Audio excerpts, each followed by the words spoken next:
जय महाराष्ट्र मित्रांनो, कॉग्निझंट या कंपनीतर्फे लेटेस्ट जॉब अपडेट घेऊन आलोय. खासियत याची अशी आहे की तुमचं ग्रॅज्युएशन झालंय, तुम्ही फ्रेशर्स असाल, म्हणजे तुमचं science, commerce, arts, BSc, BA काहीही झालंय तरी तुम्ही ते अप्लाय करू शकताय. खासियत याची अशी आहे की अप्लाय करण्यासाठी कुठलेही चार्जेस नाही आहे. 31 मार्च पर्यंत आपण अप्लाय करू शकतोय.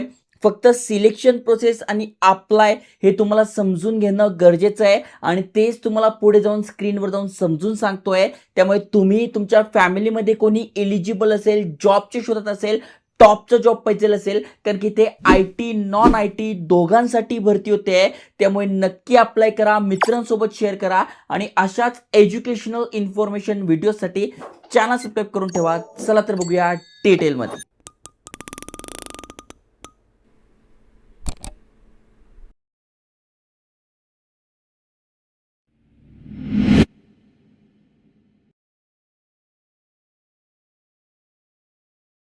तर मित्रांनो, तुम्हाला स्क्रीनवर कॉग्निझंट यांची ऑफिशियल वेबसाईट दिसून जाईल. यांच्या ऑफिशियल करिअर पेजवर घेऊन आलो आहे. खाली स्क्रोल केल्यानंतर जेवढ्या पण वॅकन्सी सध्या अवेलेबल आहे त्याची माहिती दिसून जाईल, कंपनीबद्दल दिसून जाईल. महत्त्वाचं म्हणजे great place to work certified आहे. 2026 ते 2027 पर्यंत यांना हे सर्टिफिकेशन मिळालेलं आहे. त्यामुळे जर या कंपनीत तुम्ही काम करताय तर ग्रेट प्लेस असणार आहे. भारतातच नव्हे, भारताबाहेर सुद्धा इथे जॉब अपॉर्च्युनिटीज आहे. जसं की तुम्ही बघू शकता, स्टुडंटसाठी आहे, वेगवेगळ्या प्रोफाईलसाठी आहे.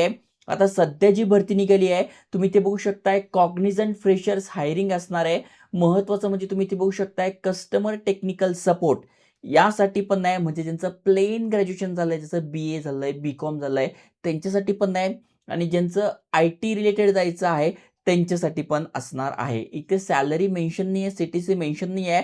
पण जर का तुम्ही नॉन आय टीसाठी अप्लाय करताय तर 3.5 पासून 4.5 लाख रुपयांपर्यंत पॅकेज मिळतं. आणि जर का आय टीसाठी अप्लाय करताय तर 4.5 पासून 5 लाख रुपयांपर्यंत पॅकेज मिळतं. सुरुवातीचा 1 वर्ष हा तुमचा ट्रेनिंग पिरियड असतो. त्यामध्ये तुम्हाला कमी पॅकेज मिळतं. त्यानंतर तुम्ही ते परमनंट होता, कारण की फ्रेशर्स परमनंट जॉब अपॉर्च्युनिटी असणार आहे. ओके, बाकी सगळी माहिती दिली आहे. काम कसं करायचं जसं मी तुम्हाला सांगितलं, अॅनालिस्ट ट्रेनी म्हणून तुमचं असणार आहे. I T non I T दोन्ही ऑपरेशनसाठी आहे. महत्त्वाचं म्हणजे full time post graduation program are not eligible. म्हणजे फक्त तुम्ही ग्रॅज्युएट पाहिजे. जर का पोस्ट ग्रॅज्युएशन झालं आहे तर या पोस्टसाठी तुम्ही एलिजिबल नाही आहात. ओके, बाकी सगळी माहिती दिलेली आहे. सगळ्या गोष्टी तुम्हाला बघायला मिळेल. सगळ्यात महत्त्वाचं म्हणजे जर का इथे तुम्हाला अप्लाय करायचं असेल तर हे स्किल्स तुमच्याकडे पाहिजे. अगदी सोपं आहे. जसं की बघा, good time management skill, good written and verbal communication skill. हे जर स्किल्स तुमच्याकडे नसेल तर इथे मी बुक टॅग करून देईल. तिथून तुम्ही तुमचा मागून घ्या आणि तुमची एक्सपर्टी मिळवा. ओके, त्याच्यानंतर टीम वर्क अँड कोलॅबरेशन. अजून एक महत्त्वाची गोष्ट, प्रॉब्लेम सॉल्व्हिंग आणि स्ट्रॉंग अॅनालिटिकल स्किल. अनेक जणांना इथेच प्रॉब्लेम येतात, नेमकं हे प्रॉब्लेम सॉल्व्हिंग काय आहे, अॅनालिटिकल स्किल काय, तर याची सुद्धा बुक्स अवेलेबल आहे. तुम्ही जर त्याची तयारी करताय, शिकून घेताय तर नक्कीच या फील्डमध्ये भरपूर साऱ्या अपॉर्च्युनिटीज येतात. खास करून कस्टमर केअर झालं, कस्टमर सर्व्हिस झालं, असे भरपूर साऱ्या प्रोफाईल असतात. तिथे या प्रकारचे स्किल्स मागितले जातात, ज्यामध्ये problem solving, critical analytical skill आणि क्रिटिकल थिंकिंग हे तुम्हाला आलं पाहिजे. नसेल, टेन्शन घेऊ नका. इथे मी बुक टॅग करून देईल. तिथून तुम्ही मागून तुमची तयारी सुरू करू शकताय. ओके, बाकी इथे क्रायटेरिया दिलाय. 2 वेगवेगळ्या क्रायटेरिया आहे.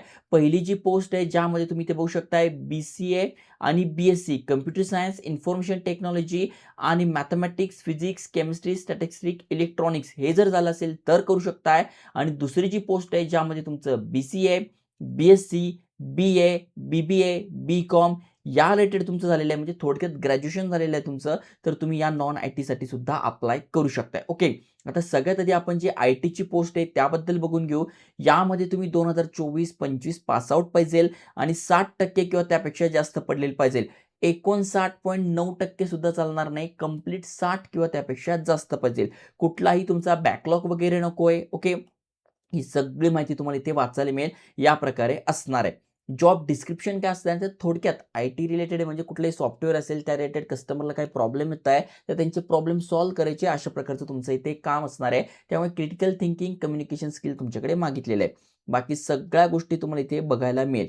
महत्त्वाचं म्हणजे रोल चांगला आहे, सॅलरी चांगली आहे, परमनंट जॉब आहे आणि शिफ्टमध्ये काम असणार आहे. शिफ्टमध्ये काम म्हणजे नाईट शिफ्ट असेल तर त्याचा अलाउन्स तुम्हाला मिळतो, ट्रॅव्हल अलाउन्स वगैरे या बाकीच्या गोष्टी पण तुम्हाला इथे मिळतात. ओके, बाकी सपोर्ट काय काय मिळतो तर नाईट शिफ्ट अलाउन्स तुम्हाला मिळतोय, कॅब फॅसिलिटी प्रोव्हाइड केली जाते. पिकअप अँड ड्रॉप दोन्ही पण, म्हणजे घरापासून तिथे यायला कंपनीत आणि कंपनीतून घरी जायला दोन्ही ठिकाणी तुम्हाला इथे पिकअप अँड ड्रॉप मिळतंय. ओके. आणि टॉप परफॉर्मन्स जे असतात त्यांना बोनस वगैरे हे बाकी टाइमली अवॉर्ड्स वगैरे मिळत असतात. ओके. बाकी तुम्हाला डिटेलमध्ये समजून सांगितलेलं आहे. त्यानंतर दुसरी जी पोस्ट आहे ॲनालिस्ट ट्रेनी म्हणून, इथे पण तुम्ही अप्लाय करू शकताय. यामध्ये काय आहे तर provide first line technical support assistant end users. Okay. थोडक्यात कस्टमर केअरचं कामच आहे, पण सॉफ्टवेअर रिलेटेड असणार आहे. थोडक्यात सॉफ्टवेअर एखाद्या कंपनीचं आहे, त्यांना काही प्रॉब्लेम येत आहे, तुम्हाला ऑलरेडी 1 वर्ष ट्रेनिंग दिली जाणार आहे. मग त्यामध्ये सगळ्या बारकावे तुम्हाला सांगितले जाणार आहे. हा प्रॉब्लेम आला तर काय उत्तर द्यायचं, हा प्रॉब्लेम आला तर कसं सॉल्व्ह करायचा, हे सगळं तुम्हाला ट्रेनिंग दिली जाणार आहे आणि तेच उत्तर तुम्ही कस्टमरला द्यायचं आहे. अशा प्रकारे तुमचं काम असणार आहे. इथे बघा रोल तुम्हाला समजून सांगितलेला आहे. Associate should be client focused and able to work with users from different communities and culture across the globe. Okay. Ability to have communication skill चांगलं पाहिजे, चांगलं टेक्निकल नॉलेज पाहिजे आणि ऑफिस जॉब तुमचा असणार आहे जो की शिफ्टमध्ये असणार आहे. शिफ्टमध्ये असल्यामुळे नाईट अलाउन्स मिळतोय, will be paid by the project.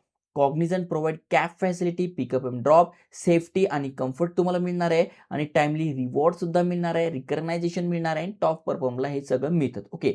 इथे पण तुम्ही बघू शकता 3 वर्षाचा तुमचा UG झालेला आहे, म्हणजे BCA, BSc, BA, BCom, BBA या रेटेड झालंय तरी चालणार आहे. इथे 50% पाहिजे, तिथे 60 होते, इथे 50 आहे. 49.9 सुद्धा नाही चालणार, कंप्लीट 50 किंवा त्यापेक्षा जास्त. ओके. बाकी इथे बघा सगळी माहिती दिली आहे, फ्लेक्सिबल आहे, ऑफिस जॉब इथे असणार आहे. डॉक्युमेंट कुठले लागणार आहे हे महत्त्वाचं यांनी सांगितलं आहे. रेझ्युमेचे मॅक्झिमम 2 पेजेसवाला म्हणजे प्रोफेशनल 2 पेजवाला तुमचा CV रेझ्युमे लागणार आहे. तुम्हाला जर नसेल प्रोफेशनल CV तर Googleवर सर्च करा, YouTubeवर सर्च करा, आयकॉनिक मराठी रेझ्युमे किंवा CV.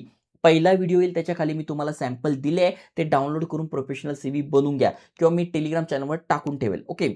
त्याच्यानंतर तुम्ही ते बघू शकता मॅन्डेटरी डॉक्युमेंट कुठला आहे तर पॅन कार्ड मॅन्डेटरी आहे. त्याच्यानंतर वोटर कार्ड किंवा पासपोर्ट जे पण असेल सिटिझनशिपचं ते तुम्हाला लागणार आहे. ओके. प्लीज नोट इथे काही महत्त्वाची गोष्टी दिली आहे ती पण तुम्हाला इथे मार्क करून घ्यायची आहे. Candidate who have attended assignment or interview pass 6 म्हणजे जर 6 महिन्याच्या आधी तुम्ही अप्लाय केलं आणि तुम्ही रिजेक्ट झाला तर तुम्ही करू शकत नाही. बाकी तुम्ही फ्रेशर्स आहात, फर्स्ट टाईम अप्लाय करताय तर तुम्ही ते अप्लाय करू शकताय आणि महत्त्वाचं म्हणजे हे ते अप्लाय केल्यानंतर शॉर्टलिस्टिंग होईल, एक असाइनमेंट होईल, इंटरव्ह्यू होईल आणि सिलेक्शन होईल. त्यामुळे इथे कुठलीही फी घेत नाहीये. फक्त असाइनमेंट तुमची ऑनलाईनही असू शकते, इंटरव्ह्यू तुमचा ऑफलाईन असू शकतोय. ओके. बाकी सगळी माहिती दिलेली आहे, अटॅच डॉक्युमेंट दिले आहे, अप्लाय नाव म्हणायचं आहे. अप्लाय नाव केल्यानंतर तुमचा ईमेल ॲड्रेस टाकून नेक्स्ट करायचं आहे. त्यानंतर हा सगळा फॉर्म तुम्हाला भरून घ्यायचा आहे. तुमचं नाव, आडनाव, जन्मतारीख, कॉलेज, पासवर्ड रिटाइप करून घ्यायचा आहे, सेव्ह करायचा आहे. नेक्स्ट पेजवर तुमचे कॉन्टॅक्ट डिटेल्स येतील, कॉन्टॅक्ट डिटेल्स टाकून घ्यायचे आहे. म्हणजे तुमचं जे ईमेल ॲड्रेस वगैरे ते टाकून झालंय, तुमचा ॲड्रेस झाला, त्याच्यानंतर मोस्ट रिसेंट एज्युकेशन. मग आता सध्या काय एज्युकेशन केलंय? मग BA केलंय, BCom केलंय, मग कुठल्या कॉलेजमधून केलंय, किती टक्के पडलेले आहे, कुठला सब्जेक्ट तुमचा होता ते टाकून घ्यायचं आहे. प्रिव्हियस एज्युकेशन मग 10वी, 12वी हे तुमचं झालंय, कुठल्या युनिव्हर्सिटीतून झालंय, कुठल्या सिटीतून झालंय, कुठला सब्जेक्ट होता ते तुम्हाला टाकून घ्यायचं आहे. त्याच्यानंतर ते डॉक्युमेंट अपलोड करायचे आहे.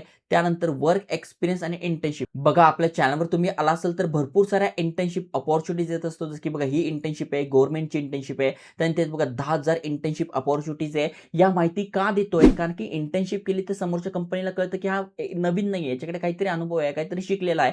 त्यामुळे काय होतं सिलेक्शन प्रोसेस थोडी सोपी होती. बाकीच्यांपेक्षा तुमचं इम्प्रेशन जास्त पडतं. बाकी तर ही फ्रेशर्सच वॅकन्सी आहे, पण कधीही एक ॲडव्हान्टेजेस आपल्याकडे असणं, एखादं सर्टिफिकेट आपल्याकडनं असणं ही चांगली गोष्ट आहे आणि त्यामुळे तुम्ही या गोष्टींवर फोकस केला पाहिजे. जर का जॉब करणं हा तुमचा ड्रीम असेल किंवा तुमचा गोल असेल. ओके. असेल तर टाकायचं आहे, नसेल तर नाही टाकलं तरी चालतंय. फोटो डॉक्युमेंट अपलोड करून घ्यायची आहे. त्याच्यानंतर ऑल डन. मग तुम्ही सगळा एकदा फॉर्म चेक करून घ्या. तुमच्या नावाची स्पेलिंग, तुमचा मोबाईल नंबर, तुमचा ईमेल ॲड्रेस. काय जण सिलेक्ट होतात पण ईमेल ॲड्रेस चुकीचा दिल्यामुळे काय होतं त्यांना मेलच येत नाही आणि त्यांना वाटतं आमचं सिलेक्शनच होत नाही. त्यामुळे या गोष्टी चेक करून घ्या. एकदा दोनदा प्रॉपर व्हेरिफाय करा आणि त्यानंतर तुम्हाला सेव्ह आणि प्रोसीड करून सबमिट करायचं आहे. कुठलीही फी नाही आहे. तर चांगली संधी आहे. नक्की मित्रांसोबत शेअर करा. जे एलिजिबल आहे त्यांनी अप्लाय करा. कुठल्या वॅकन्सीवर माहिती पाहिजे असेल कमेंट करा. जय हिंद, जय महाराष्ट्र.